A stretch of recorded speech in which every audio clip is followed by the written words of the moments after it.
Steve, and it's another great episode of. Oh, there we go. It's Steve, and it's another great episode of Lunchtime Talk with Steve.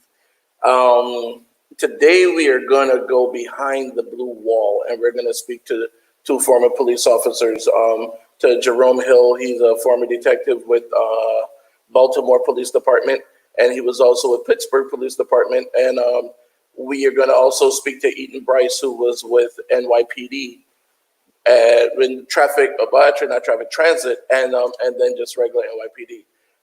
So we're going to get with both of them in just a moment. Go ahead and take this opportunity to share the link. Take the opportunity to invite your friends, your relatives, all that good stuff, because we are going to get some real conversation going today. All right. Let's go ahead and make that happen. I'll talk to you guys in just a moment.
Hey guys, I'm on my way to the office. I can't believe there's so much traffic out there. Just remember, if you get involved in a car accident during this quarantine, give me a call. Our attorneys are going to fight for you. They're going to assess the case, find solutions to your problems. Now you know. Call me. My phone number is right up there or down there. Now you know.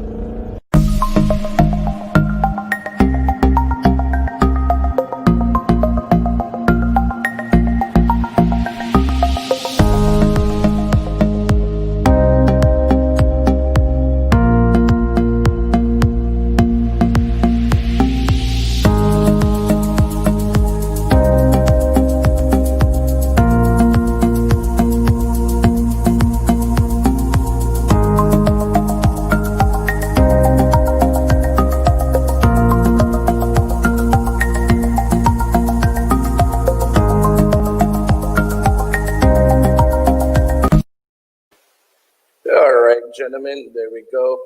Let's go ahead and get started. Let's introduce the two people that we have here. Okay, so first up, we have Jerome Hill. Jerome, how are you today? I'm doing well, Steve. How are you? I'm doing awesomely awesome. Hey, go ahead and introduce yourself to our viewers, and then I'm going to go ahead and bring Eaton in, and he can introduce himself as well. My name is Jerome Hill. I've been with Pittsburgh, Baltimore, and ended my career in Florida with the Department of Health Criminal Investigations, and I'm just happy to be on your show. All right. Thanks. I appreciate it, and I appreciate you being here. We have Eaton Bryce in here. Eaton, how are you? Good afternoon, gentlemen. Good afternoon. Go ahead and introduce yourself to our viewers.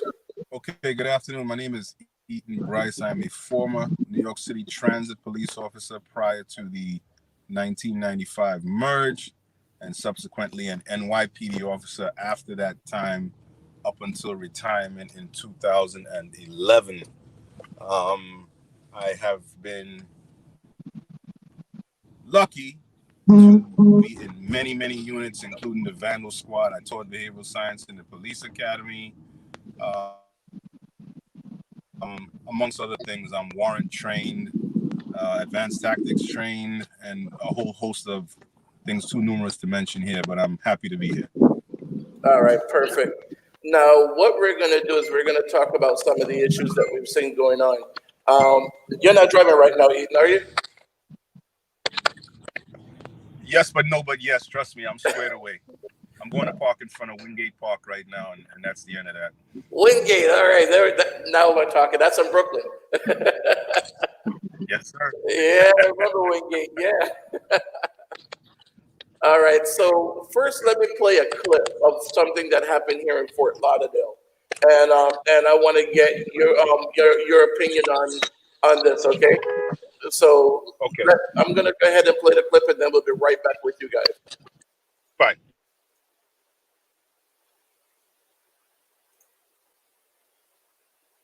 The chief says several of his officers became a target. Based on this Fort Lauderdale police officer who has been suspended after pushing a protester. Local 10 News investigator Jeff Wines here broke this story and is live with the latest. Jeff. That officer seen shoving a protester yesterday right behind me here, and now the Fort Lauderdale Police Department has asked the Florida Department of Law Enforcement to come in and investigate. The Fort Lauderdale police officer who forcefully shoved a protester is Stephen Coherence, a 3.5-year veteran of the department. That officer has been removed from any contact with the public. Watch again. And the protester on her knees, the officer walks by and gives her that shove. All right, now the part that I want you guys to really see is the one that we're seeing here now with the female police officer who actually, if you can see right here, I don't know if you can see my mouse, but the female police officer that went in and pushed her fellow police officer away and then started chastising them and telling them, you shouldn't do that and stuff like that, which we applaud because, again, like I say, there are good cops everywhere, and she is obviously one of the good ones. Now, what do you guys say about stuff like that? Is this something that's encouraged? Is it encouraged for them to speak out when they see another cop doing something wrong, or not? Either one of you. All right. Well, here's my take on things like that. In the guise of praise in public and chastise in private, when we are working, if it's a situation like that, what you would do is you'd probably try to put yourself in between the subject and the officer if you think they have gone overboard. But you don't want to make a statement like that in the view of the subjects that you are trying to regulate, if you want to use that as a term. Sometimes you just say things to say things, and unfortunately sometimes the actions you take leading up to the actions you take may not have been seen prior to the other officers witnessing what you did afterwards. So that's just the reality of it all. Sometimes you really shouldn't have to chastise another officer whilst they are working, because you're working too. That's just one of those things. All right, Jerome, what do you say? Without knowing the full context of why he did that and why she did that, I just want to go ahead and be able to say that she may have, it appeared, just taking a look at the video, and I have the ability to take a look at this at hindsight. It appeared that she was already in a position of authority there, and and for whatever reason, he was a responding officer. He may have not been the lead officer in that matter, and she may have been the lead officer in that matter. And she may have felt like she had perfect control of the situation. And then he feels as though, or he may have felt that it was necessary to intervene for whatever reason. And thus she went out taking a position of authority to let this officer know that she's in control of this. I don't know other than that how to interpret this video, but I can tell you that it is encouraged that the lead officer takes absolute control of the scene, no matter what, and that the responding officers are to go ahead and go into concert with what the lead officer requires us or needs us to do. All right, now, and that was not the full video. I wanted to show the full video. I was looking for the actual one, and I'm going to continue to look for it as we're going back and forth. If anyone has the link to the actual video, if you can send it, because basically what the video was is this officer was yelling at another protester, and then he walked away from that protester, and the lady was just sitting on the ground with her hands up. And he pushed her. He grabbed her by the hand and pushed her. So that's why the police officer, the other officer,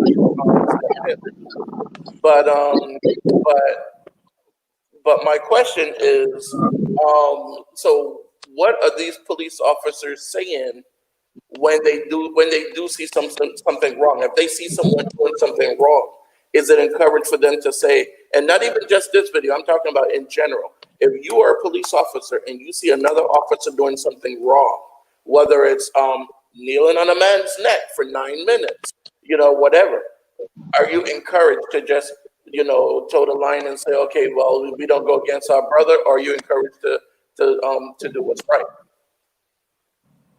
Well, you'll do what's right in most cases. Every case is obviously individual.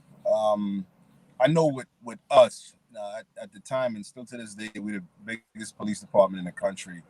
You will, most of the times we work in teams, except for some of us that were in transit where we worked alone, where you have to get out of whatever you got into. If you, like, I know New York, if you see something of that magnitude, yeah, well, you know what, you might have to knock your brother officer off or your sister officer off of a subject in order for them to preserve their livelihood and the person's life in some cases. Other smaller departments, listen, their tactics may be different, but at the end of the day, you will certainly try to deal with subjects with minimal contact where you don't have to end up in situations like that. Unfortunately, sometimes that's what occurs, and everybody pays the price for it. Jerome, do you find that that's the case in the departments that you worked in?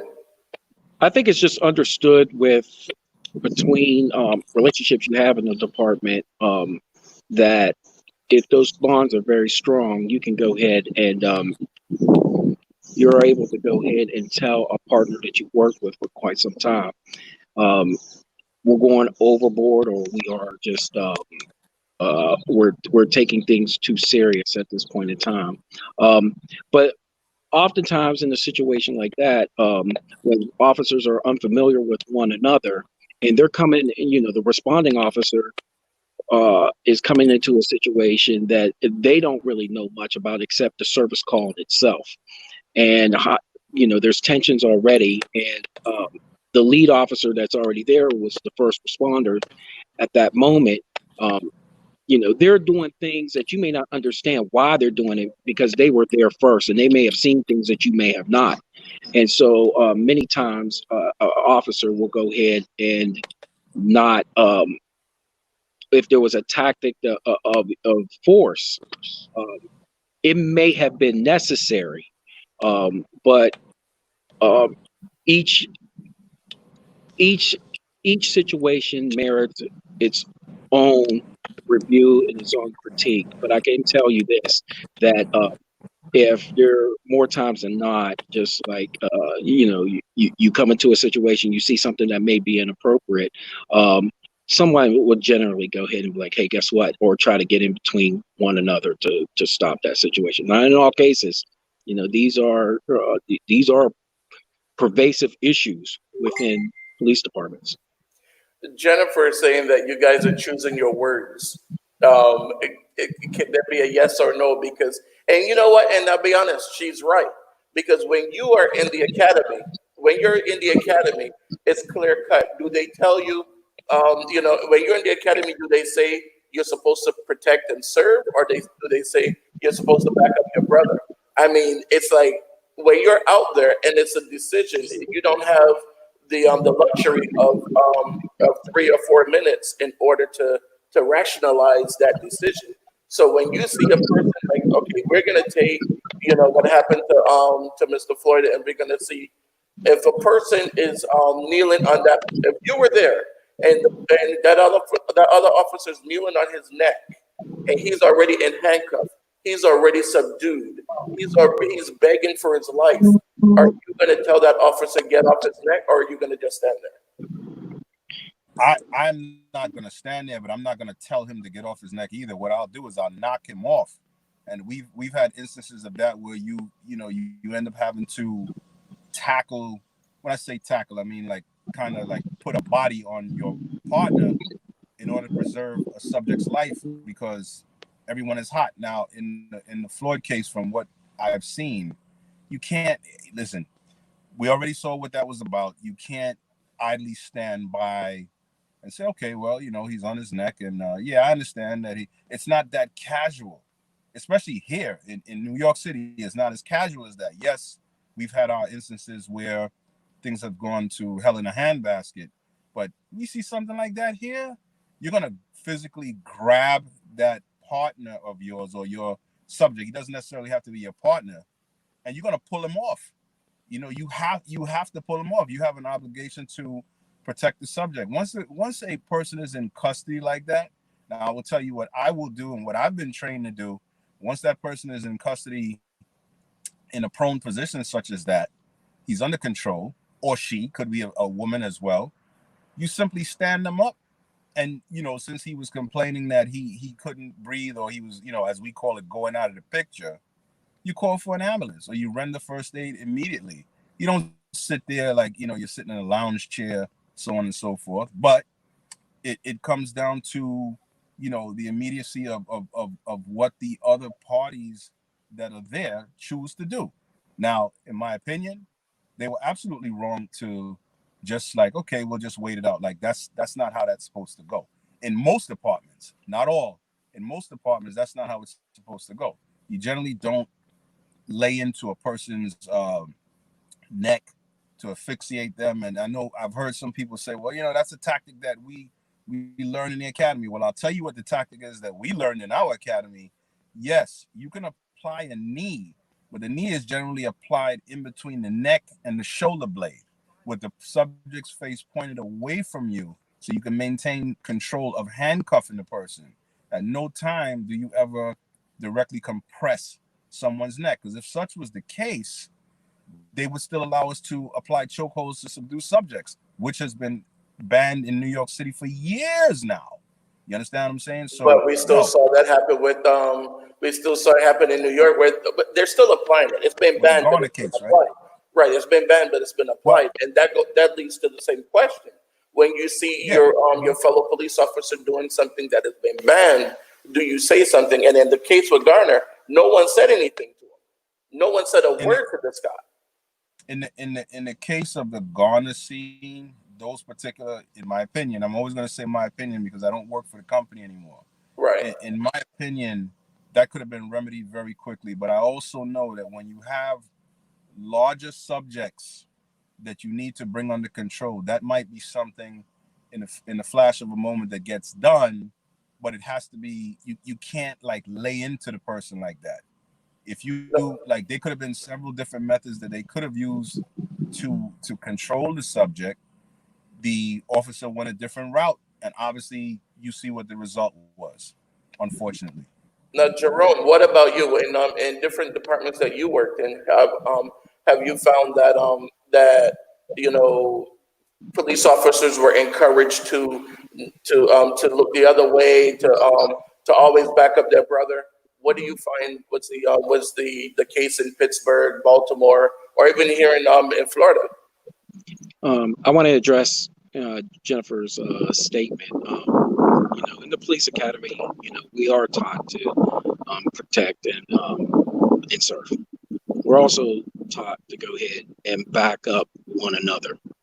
It's not in a nefarious tone, though. I think those outliers happen when you are out on the street and there's a particular culture that you may embed yourself in that you had no idea before you after you graduated a police academy. So let me go ahead and be very clear. It is not taught in the police academy. No police academy I've ever been to was taught to go ahead and back up your brother under any circumstance. So that I just wanted to go ahead and speak about that matter.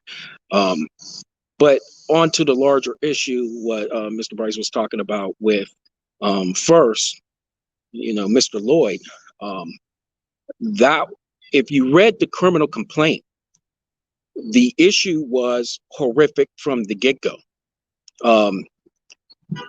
They respond to an individual who passed off a counterfeit $20 bill to receive goods, and that individual was then told that he is around the corner in a vehicle. Those officers respond, and one of the responding officers, Mr. Lloyd, was there with another person in the passenger side, and there was an individual in the back seat of that vehicle.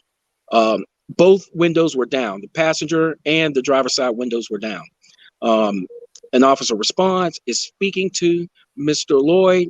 At that point in time, another responding officer responds, and according to the criminal complaint, draws the weapon out. I have no idea why, Mr. George Floyd was. I have no idea why a gun was drawn out. What made him feel as though that level of force needed to happen when we already had an individual make contact with him. I can't second guess. Just don't know. At that point in time, he's taken out of the vehicle, placed in handcuffs. And I think in the video we were able to see, which is commiserate with the criminal complaint, was that they had him under control and was able to go ahead and set him up against the building on the sidewalk. What took matters for a second turn of events, which is concerning, is that once, according to the criminal complaint, they grabbed him and started trying to put him in back of the police vehicle. And at that point in time, according to the criminal complaint that the officers had made a statement about, is that he fell to the ground trying to resist to get into the vehicle. And maybe Mr. Bryce can go ahead and explain this better than I can. There are all types of PPCT, which is pressure point techniques that you can do to get somebody to comply to do that. He was in a prone position, and I guess all three officers were on him. One former officer, Chapin, had his knee up against his neck. Mr. Bryce is correct. There is no technique that I've learned in any of the police academies that suggests that I need to take my knee and place it directly on an individual's neck. We know those are very sensitive areas, in that I did not have to go through anything like that. The other concerning part was that if I am pressing on him to be on the ground, I thought the goal was to get him into the vehicle. How are we pressing him down that long? I mean, how is that to make him comply? And even after he was dead for 2 minutes, almost 3 minutes, he was still kneeling on him. So obviously, at that point, he was dead. He was still. There was no reason, because his whole thing was he was trying to subdue him. He's dead. He's laying on the ground. You're trying to subdue a dead body for 3 minutes. With the most, a lot of officers know this. The most concerning part about it was that if you see the video at an angle, you'll see former officer Chopin with his knee on his neck. And then, others would see the back of the police vehicle, and you would see a stream, what looked to be like water from underneath the carriage of the truck or the vehicle. We already know, and we have been to enough scenes to know that that individual has lost bladder control and lost its functionalities. And that means that there has been, in many instances, the person is, there can only be a few reasons why. But one of the reasons is that that person is no longer in control of itself, and that you have reached full compliance.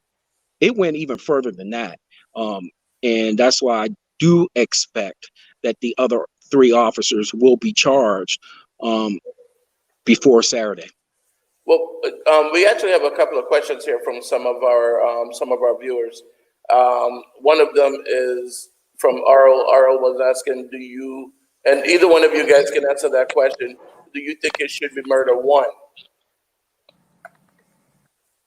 Well, I could answer that. Listen, when these cases go to the grand jury and the evidence is presented, they have a criteria for murder 1, murder 2, murder 3, so on and so forth.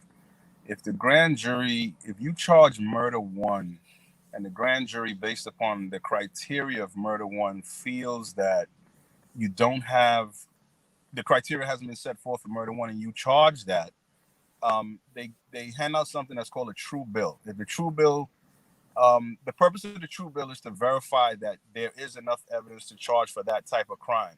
If they don't come back and say, yes, we have seen this and we believe it meets the murder 1 criteria, they can't get a true bill. And as you are charged, you get to walk.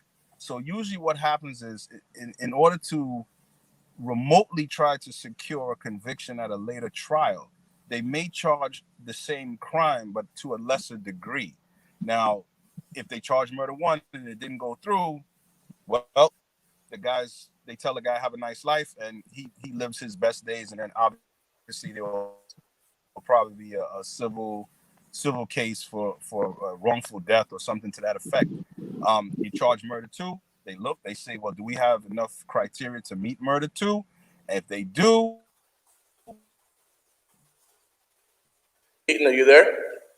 then they present the true bill stating, yes, that is what we have.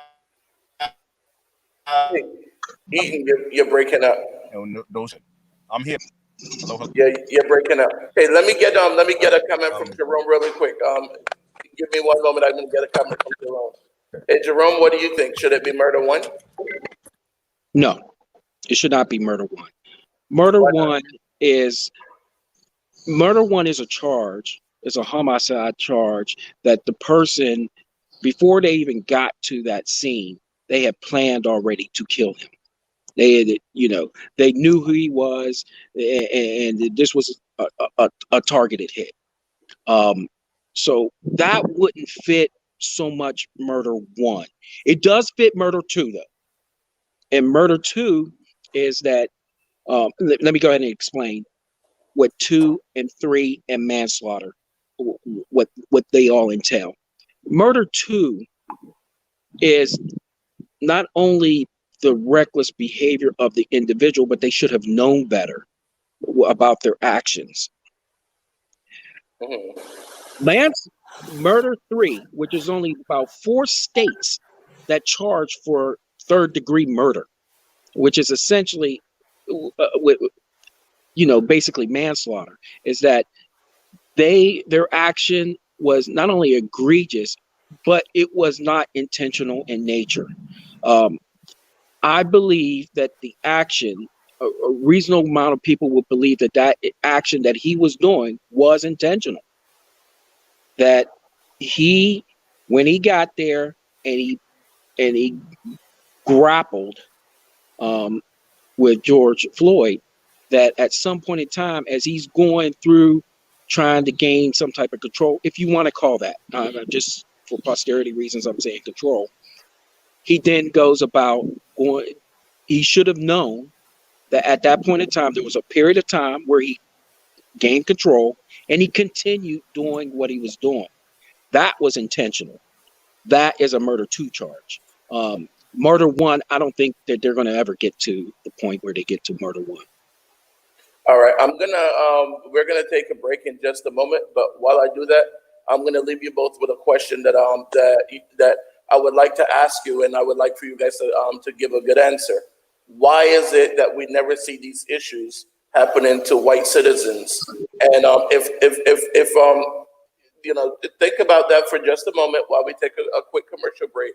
But I want to find out, why are we only seeing these accidents, as they call them, and these compliance issues happening with black men that are compliant and never with the white guy?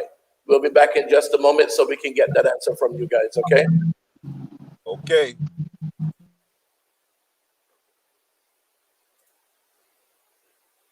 Hey guys, I'm on my way to the office. I can't believe there's so much traffic out there. Just remember, if you get involved in a car accident during this quarantine, give me a call. Our attorneys are going to fight for you. They're going to assess the case, find solutions to your problems. Now you know. Call me. My phone number is right up there or down there. Now you know.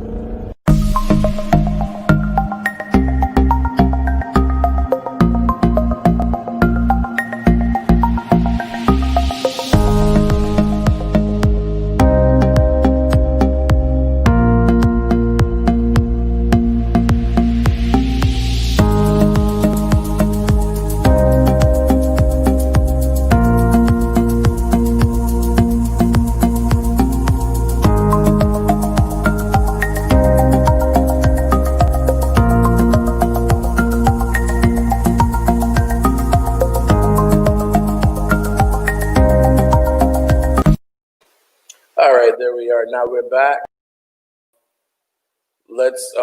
Okay, so again, I was asking the question. I'm going to go ahead and unmute you guys. We'll go to Eaton first. What do you think? Why is it that we don't see these issues happening with white citizens? Why do we only see these issues happening with the black citizens?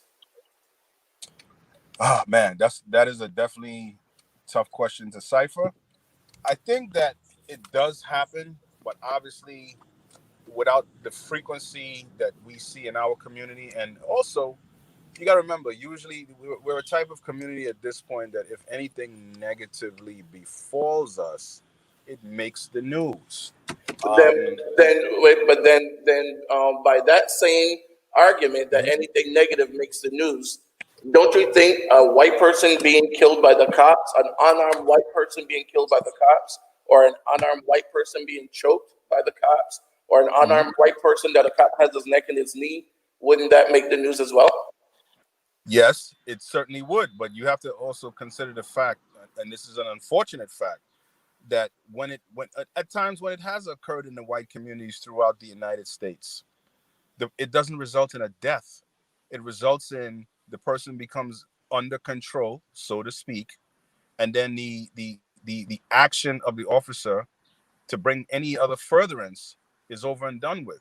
It just so happens that in our communities, a lot of the police officers go, as the kids say, be extra, and it results in a death. Well, that's my question. Why is it that they're not going extra in the white community? This guy was obviously under control, especially after he was already dead almost 3 minutes. He was under control, and he still felt the need to have his knee in his neck. So why is it that we don't see that?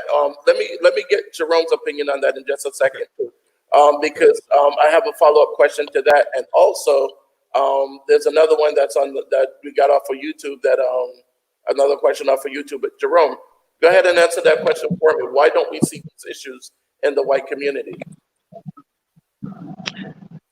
Let's take a look at, I think it does happen. I just believe that it doesn't happen near with the frequency and the veracity that happens with in over policed areas in urban settings.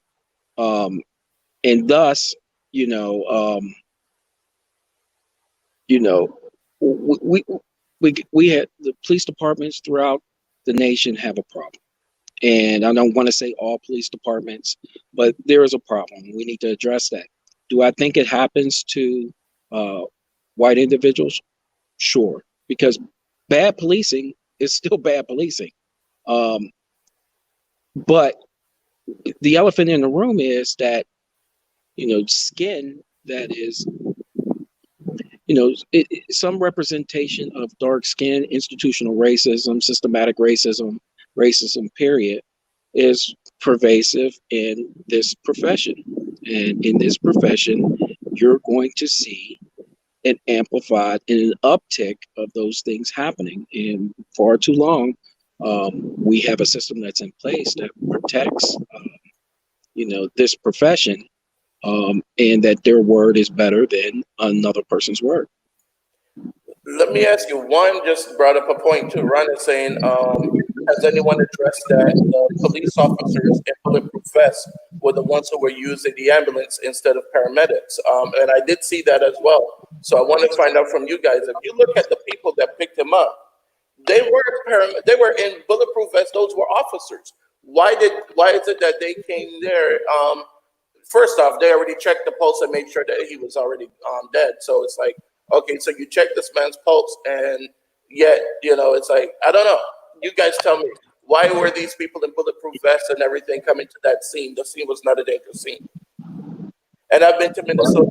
Minnesota is not a dangerous city. We're not talking about South Central or anything, we're talking about Minnesota. So why were they in Bulletproof vests? Eaton, you can go ahead and grab that one first.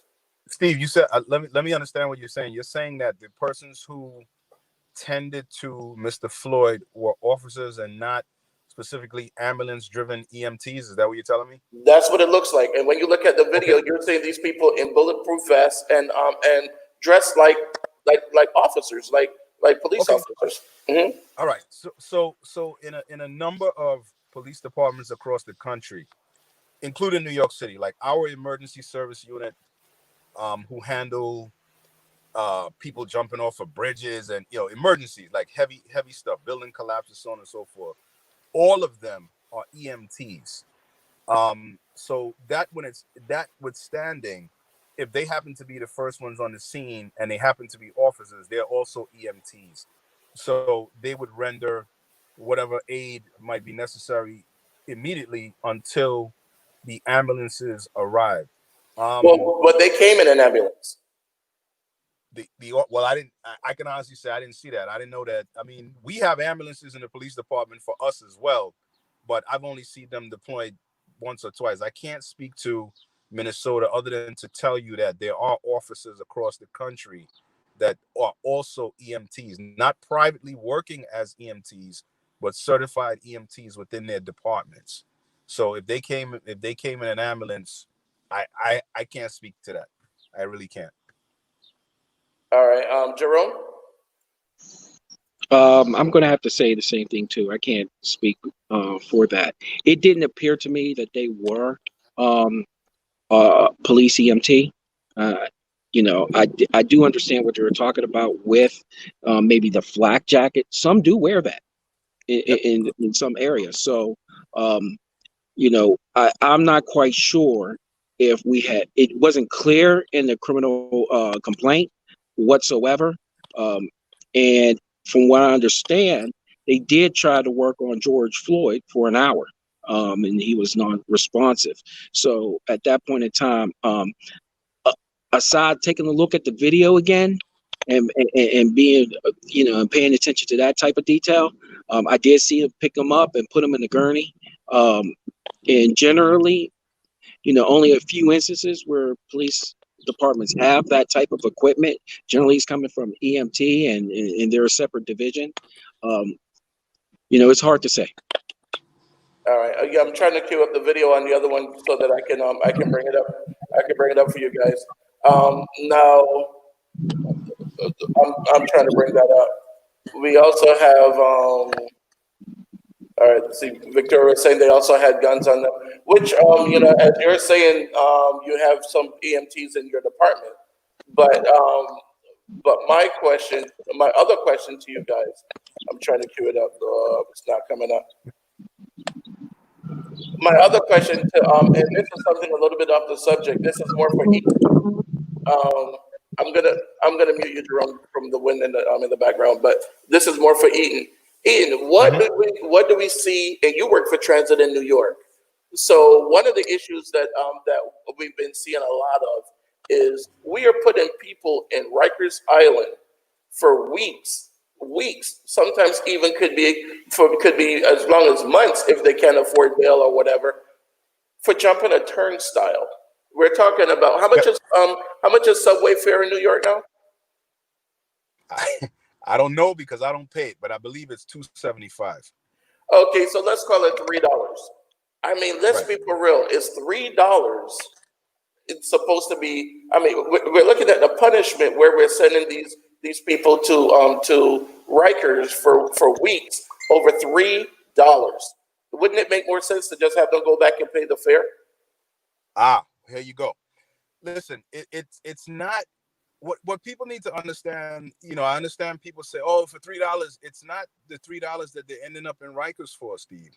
What it is that you jump the turnstile. Okay, you don't have the capital, or in many cases, and I'll bring that point up, which I'm gonna withhold for a second. You jump a turnstile in New York City, Hmm. and the officers accost you,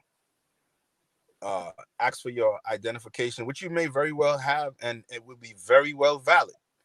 They're gonna run your name through the the crime center, the crime computer. What happens is some of these subjects, not all, they have prior open warrants for other violations or crimes.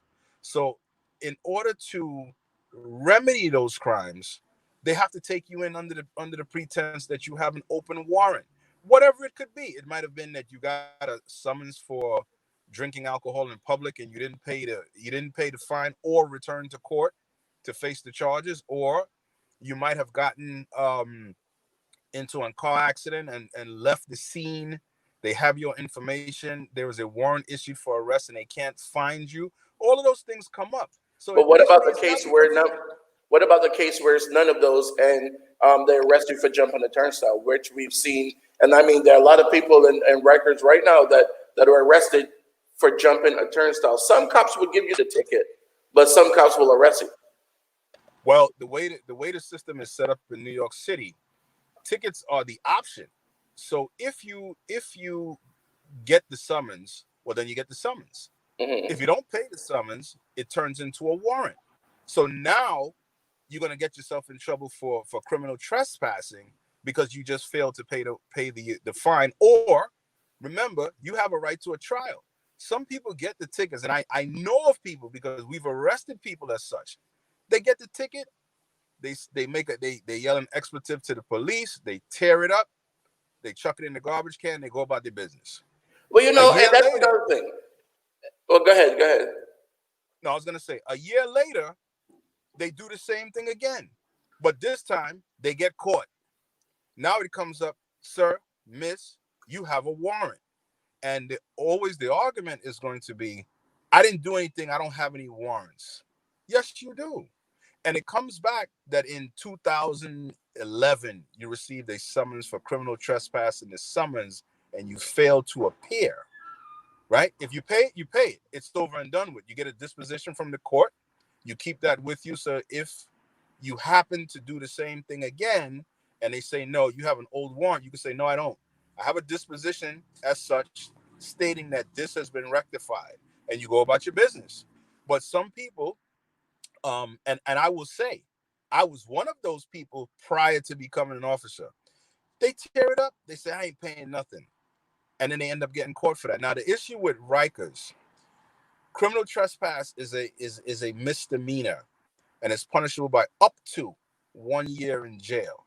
So now you're going to sit in Rikers if you can't make the bail. And this is the reason why they have the bail reforms now, because they're considering the fact that petty crimes don't warrant all this time sitting in a jailhouse. As you Right. said, it's $3 if you look at it in that kind of context. So the purpose of the bail reform laws now are that you release the prisoner on their own recognizance in hopes that they will return and handle their situation. Now, if they don't, guess what happens? They end up Now back in the there's a jail warrant, system. right? But Yeah, and that makes sense if the person has that open warrant. But a first time person that jumped that turnstile for $3, now the taxpayer's paying thousands of dollars. I mean, okay. I It's was highly go ahead. it's highly unlikely now. What it comes down to, I'll tell you how we used to do it.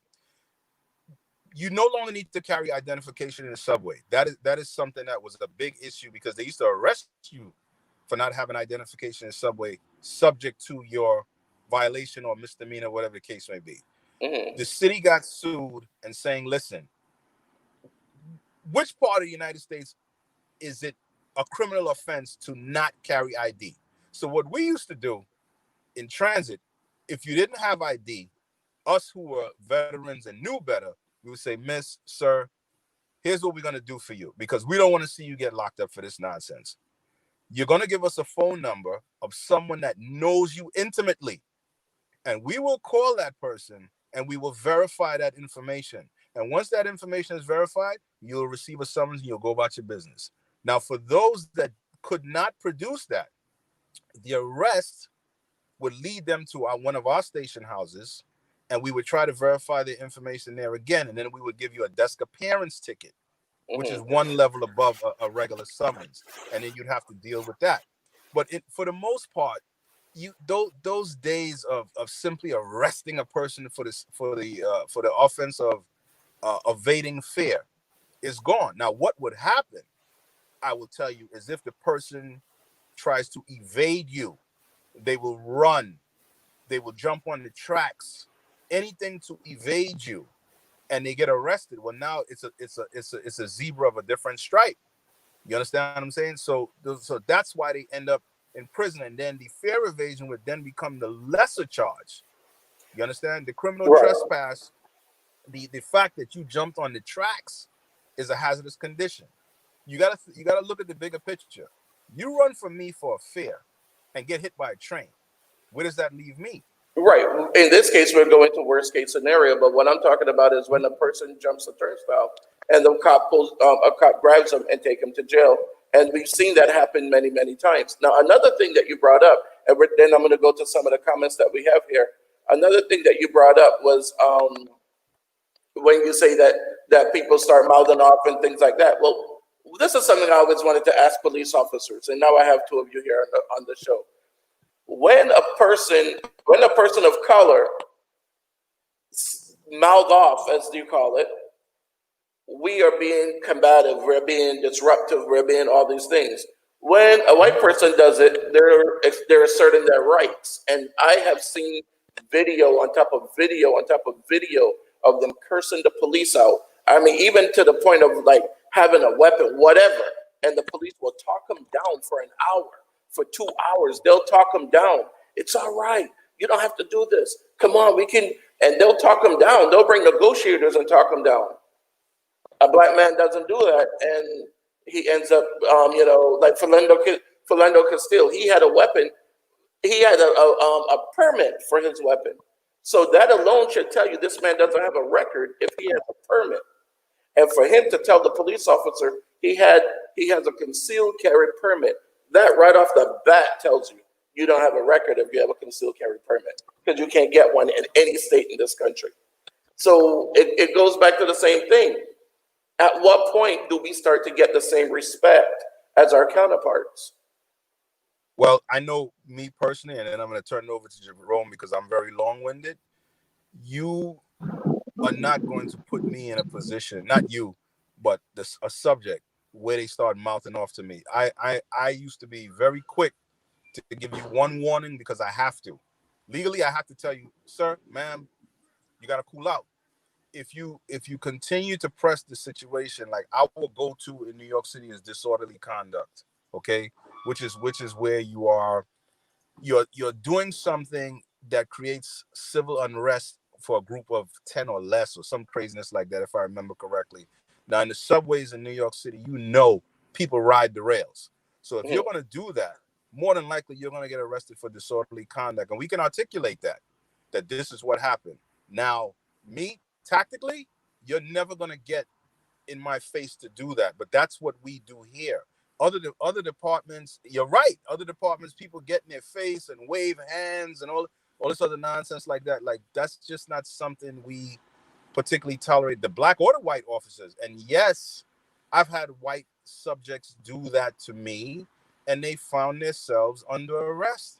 But for me, Jerome said before, he mentioned something about taking things seriously as opposed to not. Like, what your situation is.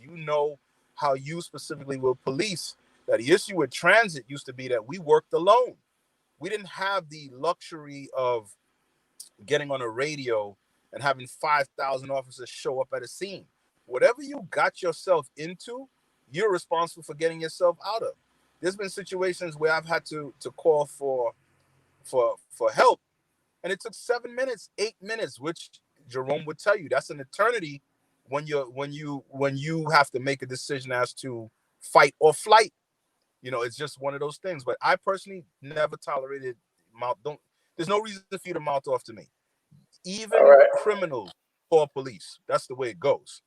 All right. So Jerome, what do you say about that situation? I didn't mind subjects mouthing off to me. The only time I had a problem with it was when the law interjects at this point in time with disorderly conduct. 2 or 3 individuals are observing the commotion at that point in time.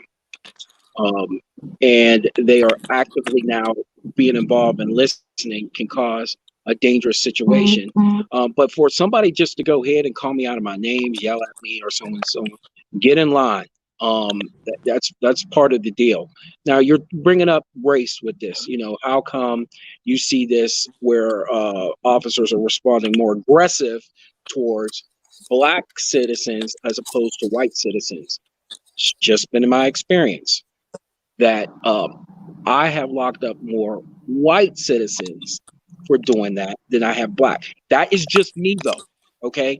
And I want to bring some context into that, because I do believe that there is a particular privilege that some of the subjects who I dealt with felt as though that they can, and they're at liberty to do that, no matter if the law is broken at that point in time with a disorderly conduct, because they're bringing other people to be engaged and they're causing a disruption in a particular neighborhood. Not too often did I see that when I dealt with African American subjects. I saw that more with white subjects than I did with African American subjects, and they were arrested because I once again I believe that they felt as though that is it is their right to go ahead and express themselves. The issue becomes is when they bring a commotion to the matter, and they are now breaking the law. All right. I found the video. And before I play the video that we were talking about before, I just want to go through some of the comments that we have here. Tony said because the computer's a little bit far from me, I can't see it. She said because black men are always considered a threat. There's unconscious bias. We know there's unconscious bias in the police department, and a lot of cops say there isn't, but there is that unconscious bias, and I want to get to you guys about that in a second. That's another point that I want to bring up. Now, we all have it, but it happens to blacks more than any other. Victoria said she was saying that the people had guns, the paramedics. I'm going to play that video in just a second for you guys. Paula was saying, I don't know if it was asked, but personal assessments and requirements to become a police officer. I know you guys actually have to go through psychological screening and things like that, but how rigorous is that psychological screening? We'll put a pin in that one and come back to that in a second. Now, Melissa was saying, do some of these police officers get high or excited when they arrested someone? like get a high, get like their adrenaline pumping, and they get caught up in the moment, which is actually a very good point. Sometimes your adrenaline's pumping, But let me share this video for a second, and then we're gonna come back to it. Actually, I'll just do it without the video, without the audio, so we can pretty much talk over it as well. But this is from the New York Times. Now we can see right here. This is the security camera from across the street. You see the ambulance pulling up in the corner. You see the person that's behind this police officer checking his pulse, and that person looks to be a police officer. You can see the badge. You can see, it looks like it's a police officer that got out of that ambulance, and he is doing the paramedic's job. So let me unmute. So we see he comes and he checks the pulse again.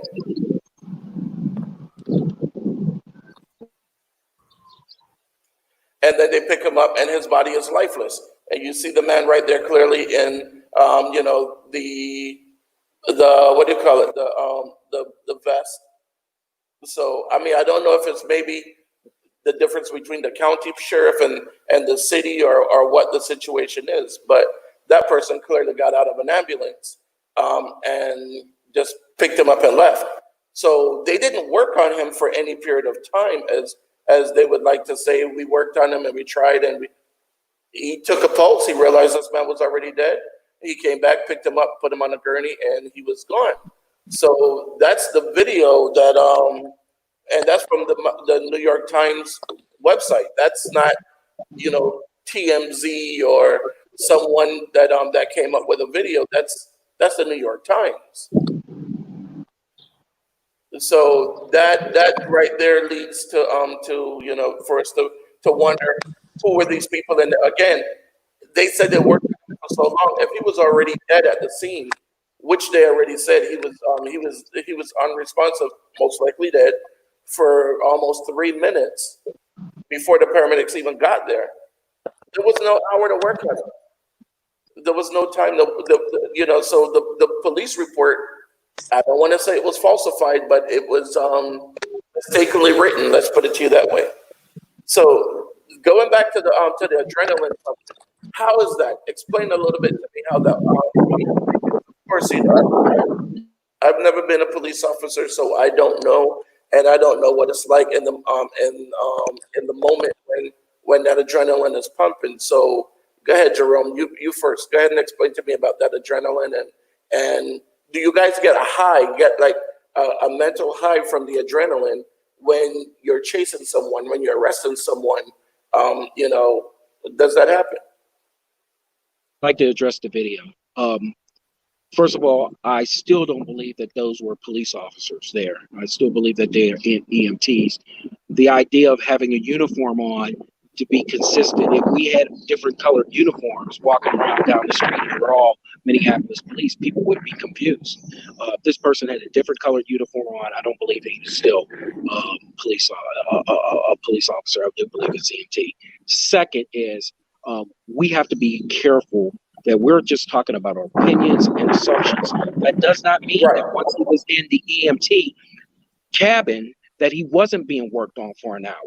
And we got to put that out there because he's got placed into a gurney, on top of a gurney, and put into the wagon does not mean he was not worked on for an hour. So, these are the type of things that people from the other side would like to go ahead and capture. Oh, look here, you're flagrant with what you said.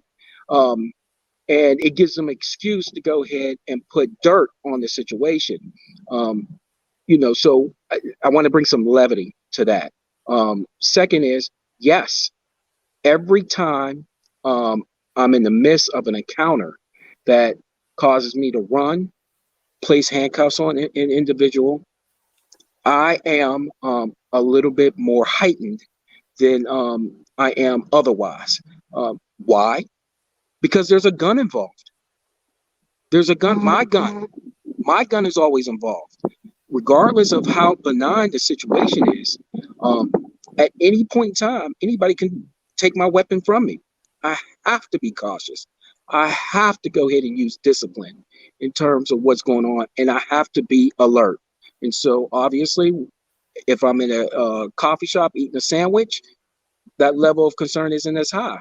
When I'm dealing with a subject that I do not know, who may have skill levels that are much more impressive than mine, um, I need to be concerned. I need to be alert. All right, and Eaton? You know, I'll put it very simple. In a nutshell, you better be on heightened alert. If your heart rate doesn't go up when you are in a scene where there is uncertainty, you stand a greater risk of being hurt or hurting someone else because you're taking a lackadaisical approach. As Jerome mentioned, you have a firearm involved. Now, the subject that you're dealing with may not, but the way we look at things is everybody has a firearm. Everybody has the potential of hurting you. Now, I don't like the choice of words where they say, "Do we get high?" Nope. You don't get high, but you want to stay alive. And if that means that you have a heightened alert, like that's the job. High, that's a very poor choice of words. That I think that is kind of a stab at most of the police officers across the country, because at the end of the day, and to be very, very truthful, most people will criticize the job we do, but they will never do the job we do. That's And just that's true. that's the way That's it true. is. I mean, and I get it.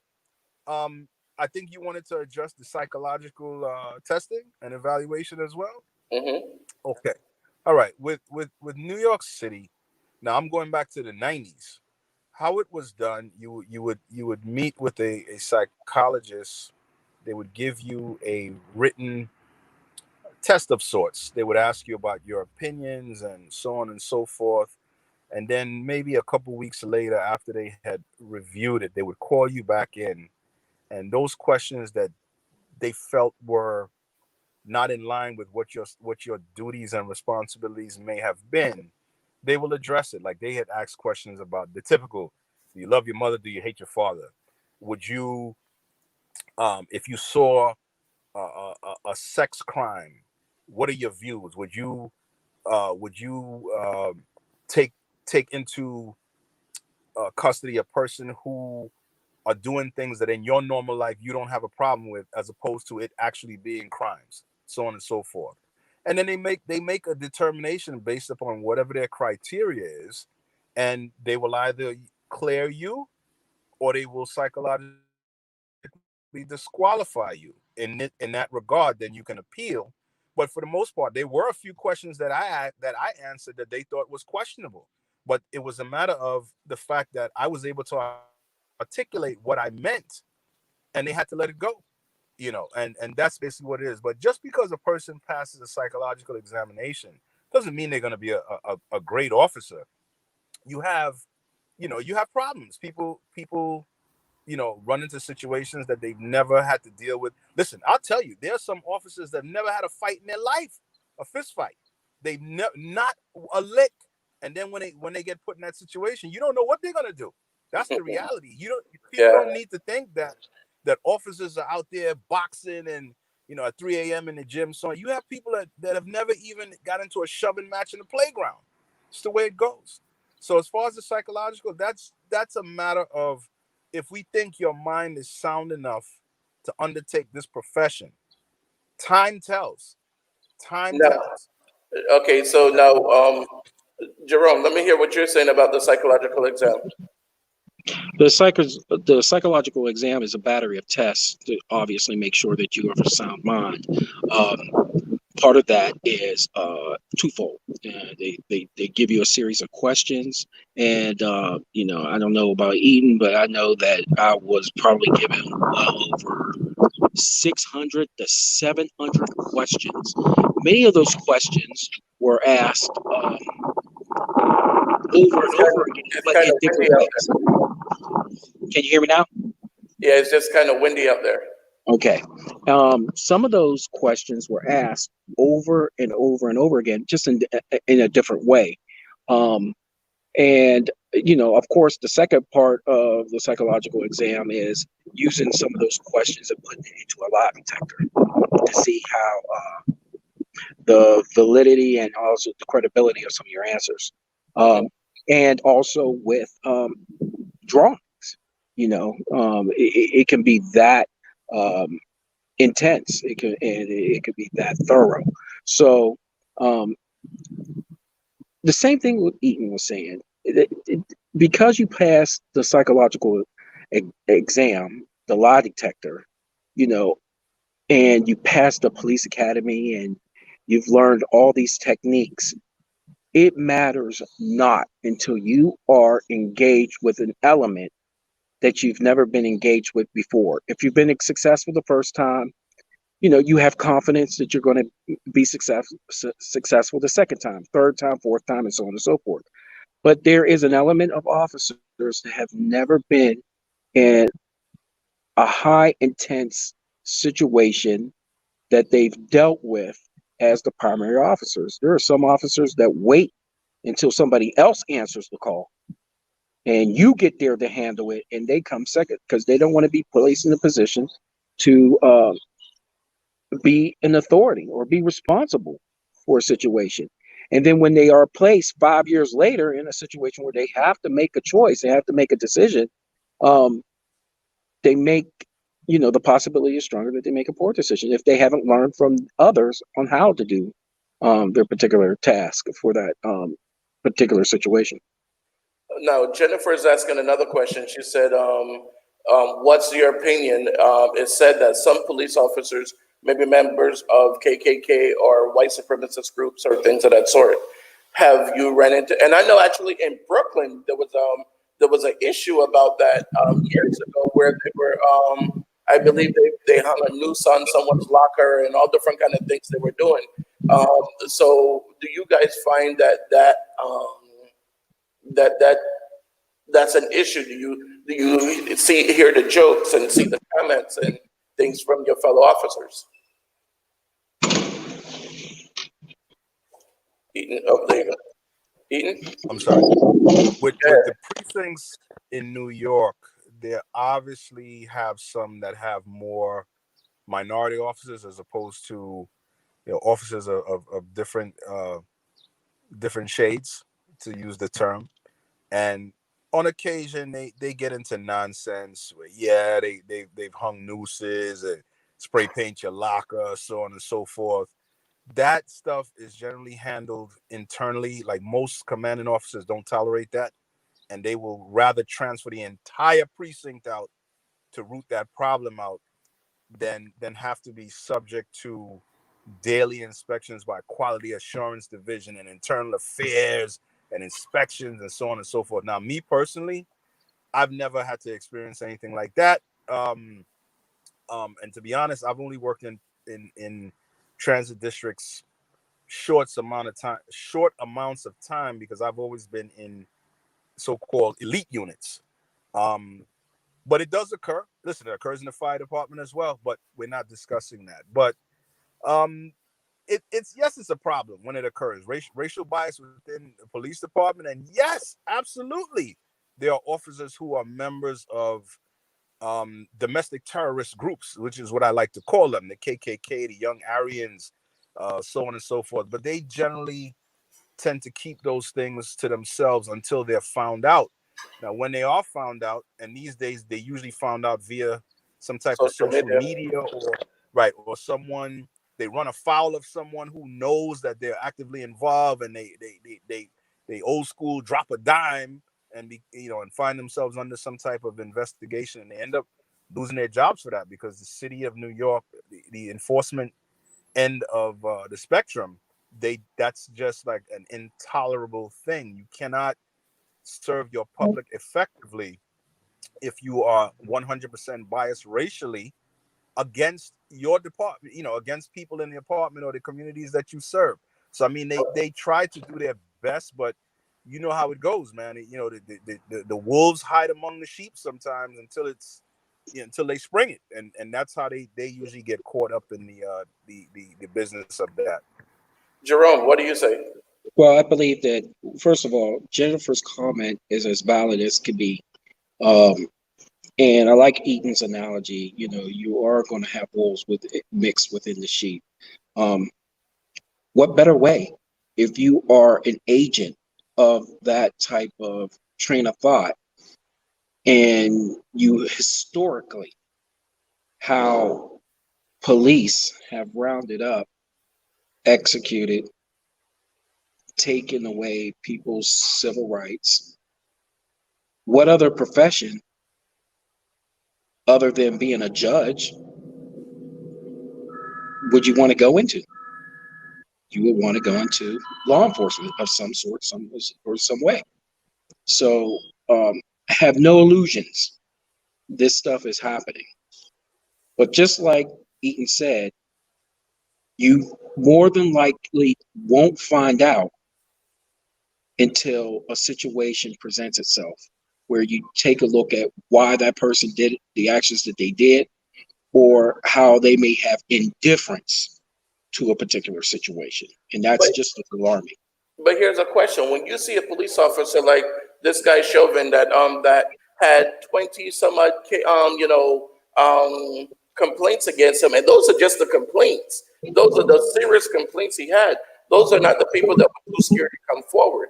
Doesn't that like trigger something and say, hey, maybe we need to look into this guy?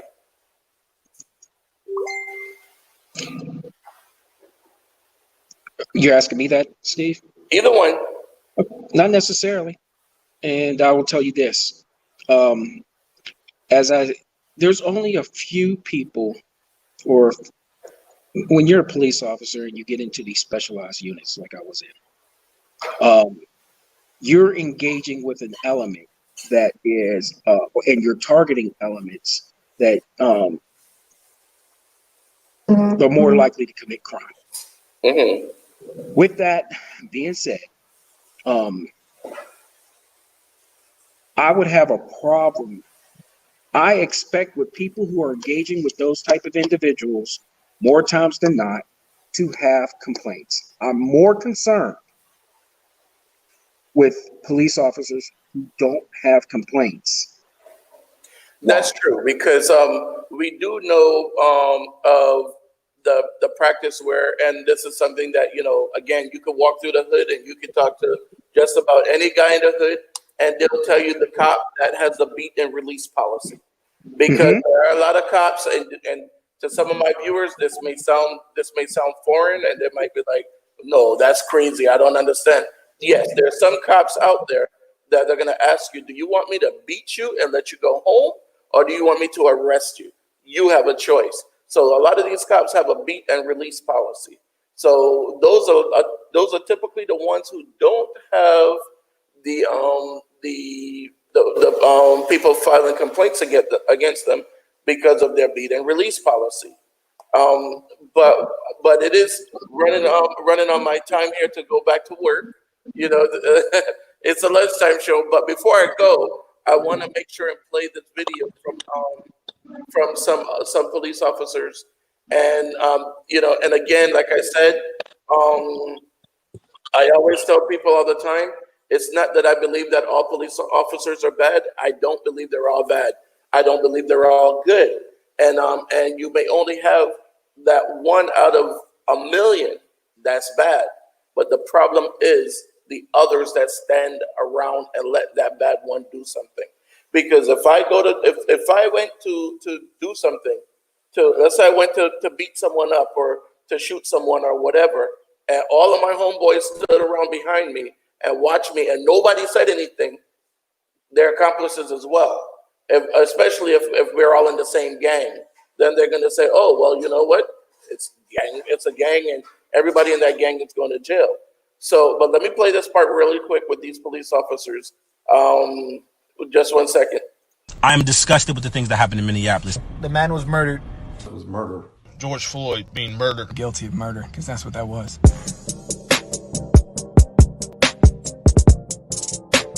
I'm disgusted with the things that happened in Minneapolis. Period, point blank, things could have went way different. At the end of the day, let's talk facts. Guy is on the ground. He's laying on his stomach. He have handcuffs on. It's 4 of y'all, 1 of him. 4 of y'all, 1 of him. Who has control of the situation? As an officer, you are a first responder, right? So if in the midst of you trying to gain compliance, someone is hurt, you have to render aid. So somebody saying, I can't breathe, I can't breathe, I can't breathe. You don't think to yourself and say, oh my gosh, this guy can't breathe. He might die. If I see wrong happening, wrong is not happening in my presence, right? I'm going to check it. And that's period. The man was murdered. Nowhere in mechanics of arrest are we ever taught to put our knees onto somebody's neck/throat area, especially for that long. And the 3 officers standing around watching that happen, y'all are at fault too. Y'all could have told the man, get off him, he can't breathe. I mean, you're hearing him say it. It should have never gone that way. Rest in peace, George Floyd, for real. I've seen the video of George Floyd's murder. That's what I believe it was murder by a police officer, and I'm not okay with that. I am not okay with somebody in my profession doing something like that to another human being. The man goes unconscious and they don't even provide CPR or aid to him. They continue to kneel on him. That is not okay.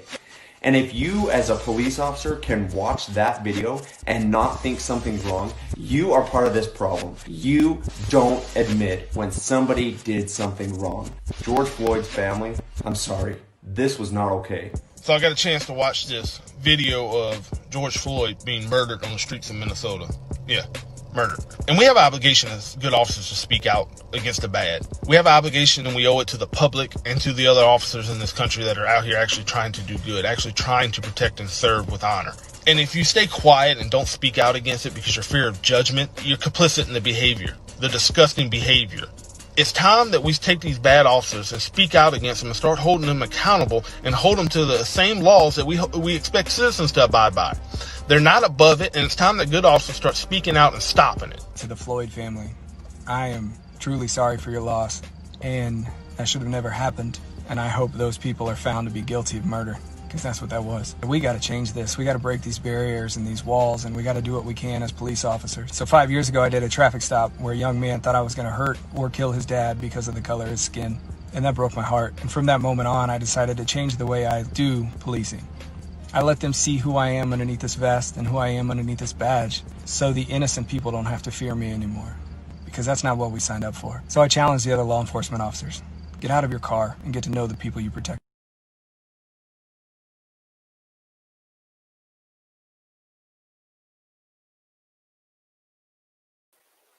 When I was a kid growing up in Brooklyn, we had officers living in the neighborhood. We had officers in the community. We had all these different things. We knew police officers because they walked a beat.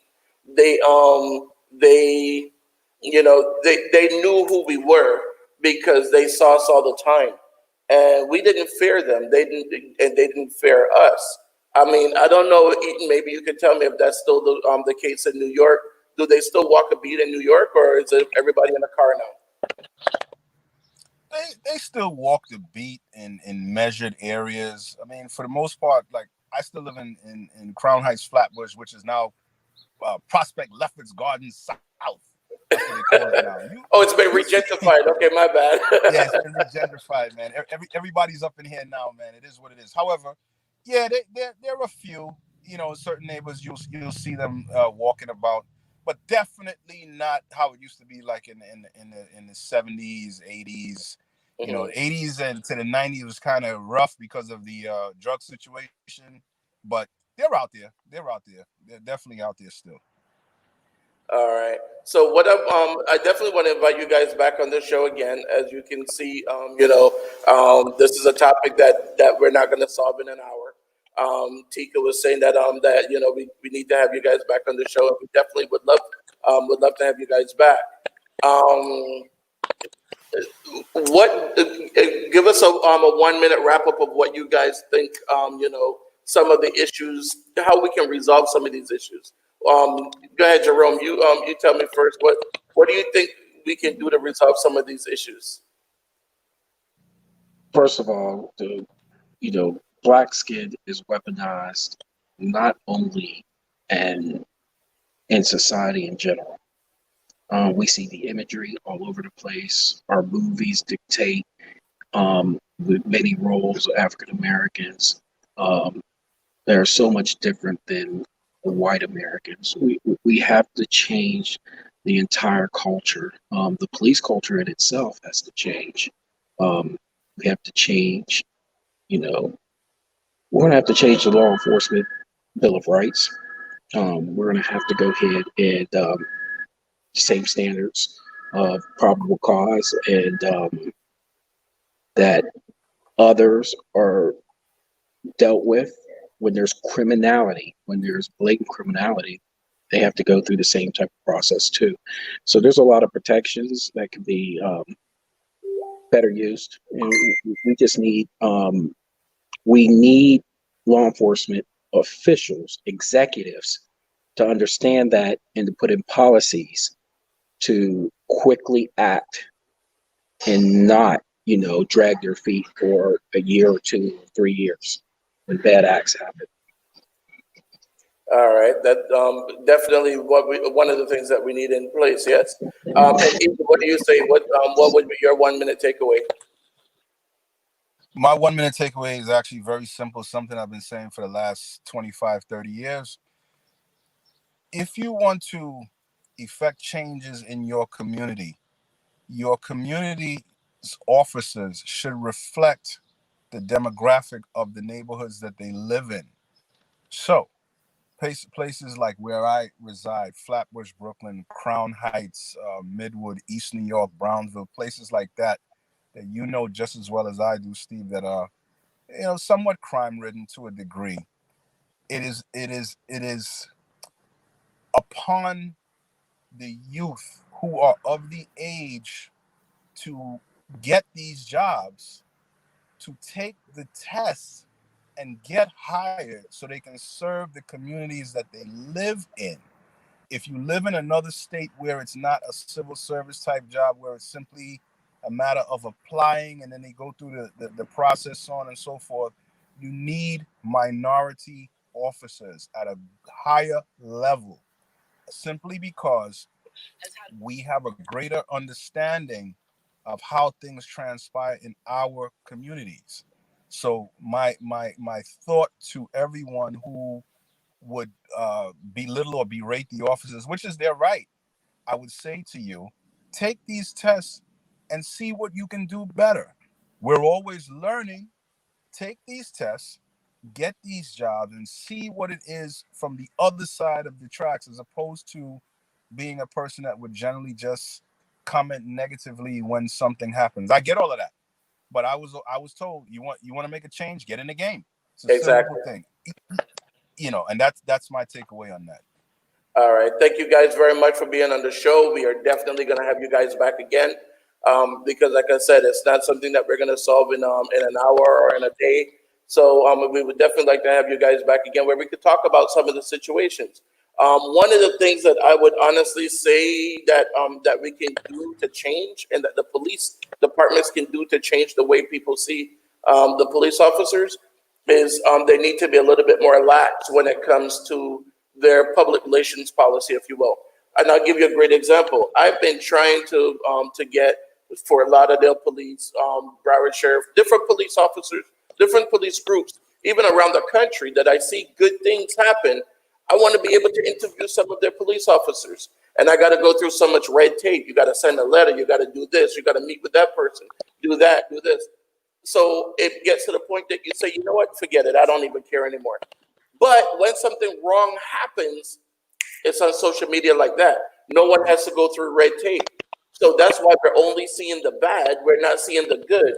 Because if I have to go through so much trouble to show how good you are, but the next guy is just going to put you on Facebook Live in 30 seconds, I mean, we're obviously going to see more Facebook Lives than we're going to see with the with the good stories. So that's what I'm thinking, that one of the things that the police departments can do. They can definitely make it a little bit easier to let police officers, good police officers, speak out. Let them talk about some of the good stuff they're doing.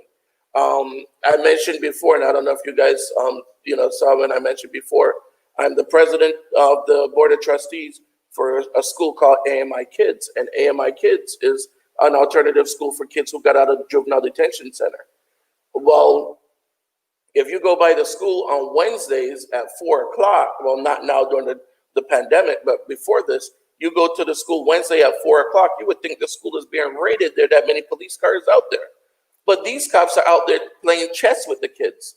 They taught them how to play chess, and they're out there every Wednesday playing chess with them. You know, and they talk to them. They're having a conversation. The kids' probation officers are there with them playing chess. And again, getting to having a conversation. So it's more than just a probation officer going, oh, did you do this week? That, and checking off the list and going home. Now they're playing chess with you, so they have an hour to talk to you, or however long it takes to play. But this is what we need more. We need people to see these things that are going on. And yes, Fort Lauderdale Police Department is doing a great job with these kids. We have BSO, Broward Sheriff's Office, doing other great things, but I can't seem to get them to interview. And even some of the bigger news stations that I know, some people that work for bigger news stations, and again, same thing, so much red tape. Police departments need to ease up, because if not, we're only going to see you in a negative light, because that's the only light that you're showing. Guys, thank you very much for being on the show. I appreciate it. I appreciate everything you guys do. Thank you for the service that you gave to the community while you guys were on the job. And I mean, I know a lot of people haven't said it to you guys, but we definitely appreciate what you guys do. If you guys could mentor a young black kid and let them know, hey, go on, take the test, because some people think it's hard. Some people don't realize how easy it is. So reach out to them, and people in the community, people in like Eaton, Europe, and New York, go through Bed-Stuy, East Flatbush. Let some of these kids know, and just let's make a change. But thank you guys very much. I appreciate it. As always, I ask you guys when you're going over to the food bank, just let someone know. Take someone with you if they don't have a car, if they need food, if they need to get to the doctor, whatever. You are your brother's keeper. All right, let's look out for each other. Let's make sure we're looking out for each other. All right. It's your right to videotape. If you see something wrong, videotape it. Because as we see, without the videotape, there's no justice being done. Videotape it from a safe distance. Do not interfere with the police officers, but videotape from a safe distance. All right, guys. Again, I thank you very much for watching. Tomorrow we're gonna have 4 teachers on the show. They are black teachers that taught and lived in China. So we want to find out what their experience was living in China and teaching in China. How different was it? Were the kids different than the kids here in the U.S.? So tune in tomorrow. Let's have that conversation. I'll talk to you guys later. And as always, peace. Hey guys, I'm on my way to the office. I can't believe there's so much traffic out there. Just remember, if you get involved in a car accident during this quarantine, give me a call. Our attorneys are going to fight for you. They're going to assess the case, find solutions to your problems. Now you know. Call me. My phone number is right up there or down there. Now you know.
La